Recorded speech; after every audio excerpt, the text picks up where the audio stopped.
आप देख रहे हैं YMS न्यूज़ 24। आइए देखते हैं आज की खबर। नवी मुंबई महाराष्ट्र से अजेंद्र अग्री चीफ रिपोर्टर के साथ।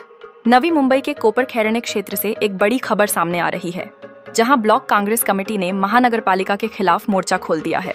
कोपर खैरणे ब्लॉक कांग्रेस कमेटी द्वारा गुरुवार 26 जून 2025 को सुबह 11:30 बजे से नवी मुंबई महानगरपालिका ई विभाग कार्यालय के प्रवेश द्वार पर साखली उपोषण का आयोजन किया गया। यह उपोषण कोपर खैरणे सेक्टर 3 के चिकनेश्वर उद्यान में वर्षों से प्रलंबित पड़ी विकास कार्यों की ओर प्रशासन का ध्यान खींचने के लिए किया जा रहा है। कांग्रेस कमेटी का आरोप है कि नवी मुंबई महानगरपालिका इस मामले में लगातार ढिलाई बरत रही है, जिससे नागरिकों को मूलभूत सुविधाओं से वंचित रहना पड़ रहा है। कांग्रेस द्वारा यह उपोषण शांतिपूर्ण तरीके से आयोजित किया गया है, जिसमें स्थानीय नागरिकों के साथ पार्टी कार्यकर्ताओं ने भी बढ़ चढ़कर भाग लिया। प्रदर्शनकारी तब तक उपोषण जारी रखने की बात कर रहे हैं जब तक कि उनकी मांगों पर ठोस कार्यवाही नहीं की जाती। अब देखना यह होगा कि नवी मुंबई महानगरपालिका इस शांतिपूर्ण आंदोलन पर क्या रुख अपनाती है। क्या नागरिकों की आवाज प्रशासन तक पहुंचेगी या यह आंदोलन और उग्र होगा? सीसीटीव्हीचे पण टेंडर निघून 3 महिने झाले, पास पण झाले, पण फक्त बोलतात की अजून लागेल फक्त ते आश्वासनच देतात त्याचे पण ते काय बसवलं नाही। फक्त गार्डनचं फुटपथ आणि खत माती लाल माती हेच टाकलेलं आहे। गार्डनचे हे दोनच काम झालेले आहेत, बाकी व्यायामाचं सामान नाही लागले, झोपवाळे नाही लागलेत, खूप सारी कामे पेंडिंग आहे। जोपर्यंत आमच्या पूर्ण मागण्या मान्य करत नाही तोपर्यंत आम्ही उपोषणाला स्थगिती देत नाही। वॉचमॅन नाहीत ह्या गार्डनला, 2-2 वॉचमॅन। ज्यावेळेस आम्ही आंदोलन केलं, आम्ही उपोषण केलं, आम्ही ठिय्या आंदोलन केलं, तेव्हा या वॉचमॅन लोकांना बसण्यासाठी एक जागा दिली, केबिन दिली, नवीन केबिन। हे किती दिवस करणार तुम्ही आणि किती वेळा आम्ही उपोषण करून तुमच्या मागे लागायचं? आमच्या गार्डनला 2 वॉचमॅन पाहिजेच आहे। आमची अशी मागणी आहे की या गार्डनचे अधिकारी वर्ग, या गार्डनला जे ससाने मॅडम जे हँडल करतात उद्यान विभागांना, त्यांनी इथे यावं। आणि आमची अशी मागणी होती पहिल्या दिवसापासून की या ठिकाणी आहे ना, नवी मुंबई महानगरपालिकेचे आयुक्त साहेब इथे यावे आणि त्यांनी स्वतःच्या डोळ्यांनी बघावं। आम्ही बोलत नाही की गार्डनचं काम झालं नाही, झालं ना, काम झालं। गार्डनला पदपद बसवण्यात आलं, पदपद बसवलं, गार्डनचे पदपद व्यवस्थित झाले। आम्ही नाही बोलत नाही, गार्डनचं कुठेतरी तुंबलेलं गटर होतं त्याला दुरुस्त करण्यात आलं, नव्याने बसवण्यात आलं, झालं। आम्ही नाही बोलत नाही, पण त्याच्यात पण अनेक अशा चुका आहेत की ज्या चुका आम्ही दाखवल्या, पण त्या ठीक आहे, आम्ही त्या चुका कुठेतरी नजरअंदाज करतो, आम्ही पुढे चालण्याचा प्रयत्न करतो। वारंवार असं भासण्यात येतं, लोकांना वाटतं की आम्ही मुद्दामून करतो आहे, मुद्दामून ही सत्य परिस्थिती आहे। पण आमचं म्हणणं हेच आहे की एखादी छोटी शिल्लक गोष्ट आहे, गार्डन खेळण्याचं सामान आहे, जिमचं सामान आहे, ओपन जिमचं सामान काय आहे, तुम्हाला नट फिटिंग करायचे, सामान आणून नट फिटिंग करायचे, झोके बसवायचे, घसरगुंडी बसवायचे, तुम्हाला वरिष्ठ नागरिकांना आसन व्यवस्था नाही। आज त्याच्यावरती एखाद्या नागरिकाला बसवलं तर बसू शकतो का? जमिनीपासून एवढ्या वरती तो डायरेक्ट जमिनीवरच बसला झाला ना, मग पाटावर बसवतोय का आपण त्याला? खुर्चीवर एखाद्या ह्याच्यावर बसवतोय तर ते कसं असलं पाहिजे? माझी विनंती आहे प्रशासनाला की जोपर्यंत या ठिकाणी आयुक्त साहेब किंवा ससाने मॅडम येत नाहीत तोपर्यंत आम्ही या ठिकाणावरून आमरण साखळी उपोषण आम्ही स्थगित करणार नाही। ह्या वेळेसचं तरी आमरण उपोषण स्थगित होणार नाही। आज आपण उपोषणाला बसलो आहे आणि हा उपोषण आपला 3रा आहे। आमच्या पहिल्या दिवसापासून आमच्याच मागण्या आहेत त्या आजपर्यंत पूर्णच झाल्या नाहीत। जे काय झालं फक्त रस्त्याचं काम झालं आहे, बाकी काहीच नाही। शौचालय बाकी आहे, त्या टेंडर निघालं आहे, CCTV बाकी आहे, टेंडर निघालं आहे। टेंडर निघून 3 महिने झाले तरीही अजून त्याचं वर्कआउट काढू शकत नाही, लोक काम चालू करू शकत नाही। कुठली धान्नी चालू आहे, म्युन्सिपाल्टी ऑफिसर लोकांची कुठली धान्नी चालू आहे, आमच्या लोकांच्या बाहेर चाललं आहे। त्यासाठी आम्ही 4थी वेळा आम्ही उपोषणाला बसलो आहे गार्डनमध्ये। आम्ही पहिल्या दिवसापासून आम्ही आयुक्तांना भेटतो आहे, त्या विभागामध्ये जे ऑफिसर आहेत, गार्डन विभागचे आयुक्त त्यांना भेटतो आहे, वॉर्ड ऑफिसरला भेटतो आहे, हर जागेला आम्ही पत्रव्यवहार करतो, चर्चा करतो, पण त्यावर काय मार्ग निघत नाही।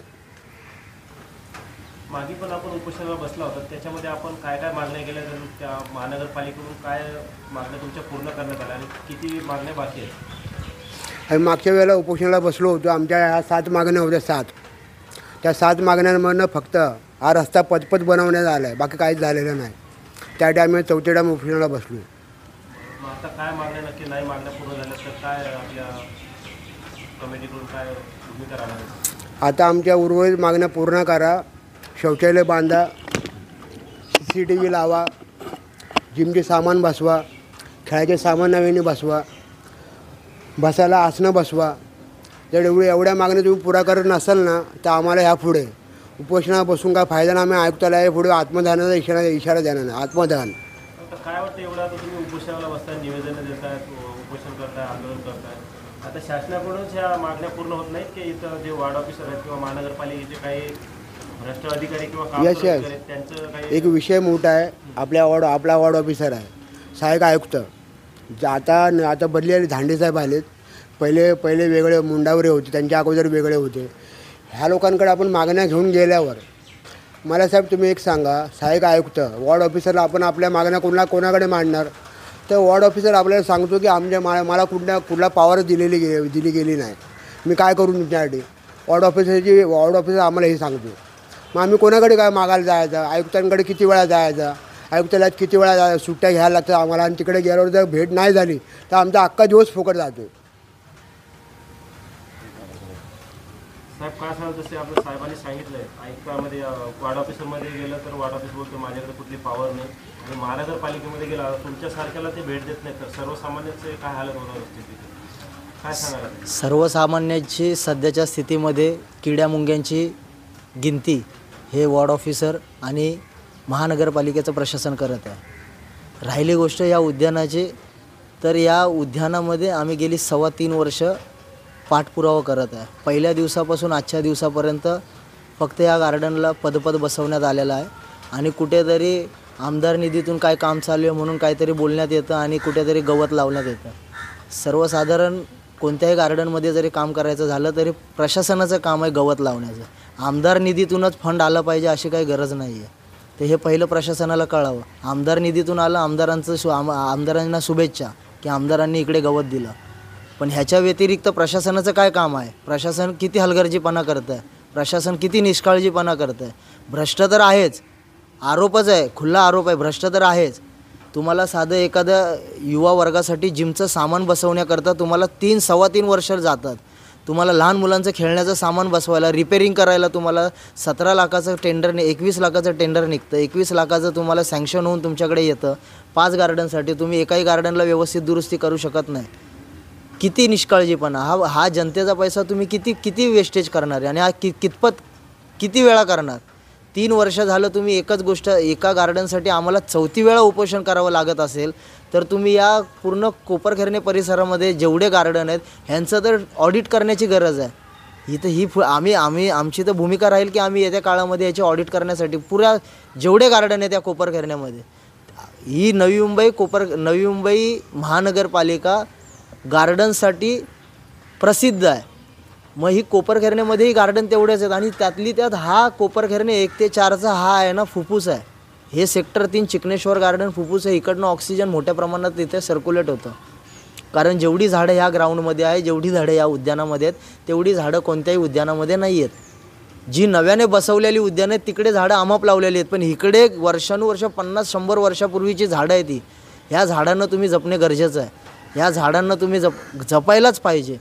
लहान मुलांसाठी खेळायचं सामान नाही, युवा वर्गासाठी जिम नाही, तुम्हाला शौचालय 25 लाखाचे टेंडर पास होऊन आलेले आहेत, तुम्हाला शौचालय तुम्ही बसवू शकत नाही. पाऊस पडतोय, तुमची कारणं काय, महानगरपालिकेची कारणं काय, तर पाऊस पडत आहे त्याच्यामध्ये कसं काम करणार? मग सगळी इकडे जेवढी इमारत बांधकाम आहे ते सगळी बंद करायला लागणार. बंद करा. मग कशाला चालू ठेवलं? तुम्ही गटराचं काम करताय, तुम्ही रोडचं काम करताय, मग ती कशाला? पाऊस पडतो नका करू, खड्डे राहू द्या. मग असंच राहणार आहे काय? प्रशासन कधी जागं होणार? आज या ठिकाणी परवा इथे चोरी झाली आमच्या सेक्टर 3ला, आणि गार्डनमधून कोणतरी पळाला, असं त्याच्या मागे 4 पोरं पळाली, माणसं बाया पळाले.